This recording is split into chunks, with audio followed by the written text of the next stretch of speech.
Dear learners, আমি আজ আপনাদের দেখাবো ফিউ, এফইউ, ডিফিউ এর ব্যবহার।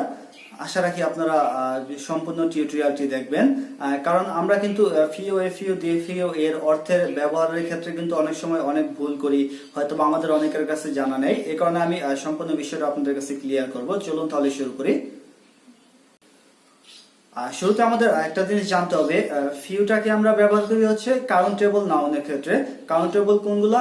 যেগুলা কাউন্ট করা যায় সেটাকে কাউন্টেবল বলে।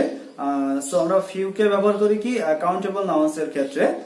আর প্রথমে আমি দেখাবো এ ফিউ এর অর্থ। এ ফিউ মানে কি অল্প সংখ্যক, মোটামুটি মানে অল্প সংখ্যক হইলেও সন্তোষজনক সেটা। এ ফিউ কিন্তু পজিটিভ অর্থ বহন করে। মানে এফইউ দ্বারা অল্প সংখ্যক বুঝাইলেও সেই অল্প সংখ্যক কি সন্তোষজনক পরিমাণ। যেমন আমি যদি বলি I have a few friends, মানে কি আমার কি অল্প সংখ্যক বন্ধু আছে, কিন্তু এই অল্প সংখ্যক কি সন্তোষজনক। আমি এই অল্প সংখ্যকের জন্য আমি হতাশাগ্রস্ত না বা আফসোস নাই, কারণ আমার যে অল্প সংখ্যক ফ্রেন্ড আছে সেটা কি আমার জন্য যথেষ্ট, মানে আমি সন্তুষ্ট এই কজন ফ্রেন্ড নিয়েই। এক্ষেত্রে আমি বলছি I have a few friends, মানে কি আমার কি অল্প সংখ্যক বন্ধু আছে। তারপর যেটা আছে সেটা হচ্ছে Tanima has a few dresses, মানে তানিমার কি অল্প সংখ্যক ড্রেস আছে। এক্ষেত্রে কি এই অল্প সংখ্যক ড্রেস নিয়ে কি তানিমা কি সন্তুষ্ট। এক্ষেত্রে কি এটা পজিটিভ অর্থ বহন করছে। Tanima has a few dresses. আর তারপর যেটা থাকা সেটা হচ্ছে শুধু ফিউ। আমরা যদি শুধু ফিউ ব্যবহার করি সেটার মানে হচ্ছে খুবই নগণ্য পরিমাণ, মানে একেবারে নাই বললেই চলে।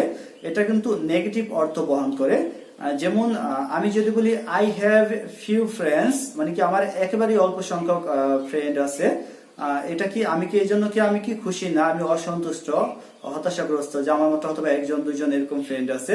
কিন্তু এর আগে আমি যখন বলছিলাম I have a few friends, তখন কিন্তু এটা সন্তোষজনক ছিল, আমি সন্তুষ্ট ছিলাম। কিন্তু এখানে কি নেগেটিভ অর্থ বহন করে। আই হ্যাভ ফিউ ফ্রেন্ডস মানে কি আমার অল্প সংখ্যক বন্ধু আছে, একেবারে নাই বললেই চলে। তারপর যেটা আছে সেটা হচ্ছে তানিমা হ্যাজ ফিউ ড্রেসেস, মানে তানিমার কি একেবারে অল্প সংখ্যক ড্রেস আছে, অথবা দুইটা অথবা তিনটা এরকম। এক্ষেত্রে এটা নিয়ে কি সে সন্তুষ্ট না, এটা নেগেটিভ অর্থ বহন করে। সো আমাদের বুঝতে হবে এ ফিউ মানে কি অল্প সংখ্যক, মানে মোটামুটি অল্প হইলেও সন্তোষজনক। আর শুধু ফিউ মানে হচ্ছে কি একেবারে নগণ্য, মানে নাই বললেই চলে, নাম মাত্র আছে, এরকম অল্প সংখ্যক বুঝাইতে শুধু ফিউ ব্যবহার করি। এ ফিউটা হচ্ছে পজিটিভ অর্থ বহন করে, আর শুধু ফিউ কি নেগেটিভ অর্থ বহন করে। আর তারপর যেটা আছে সেটা হচ্ছে দি ফিউ। দি ফিউটা মানে কি অল্প সংখ্যক হলেও সবগুলো সেটা বোঝায়। যেমন আমার কাছে যদি অল্প সংখ্যক কিছু কলম আছে, তখন আমি যদি বলি দা ফিউ প্যান্স, মানে কি এখানে দা ফিউ প্যান্স দ্বারা এখানে কি বুঝাইছে, মানে আমার যে অল্প সংখ্যক কলম আছে তার সবগুলাকে বুঝাইছে দা ফিউ প্যান্স। মানে সো তাহলে দা ফিউ দ্বারা কি বুঝায়, মানে অল্প সংখ্যক হলেও সবগুলো।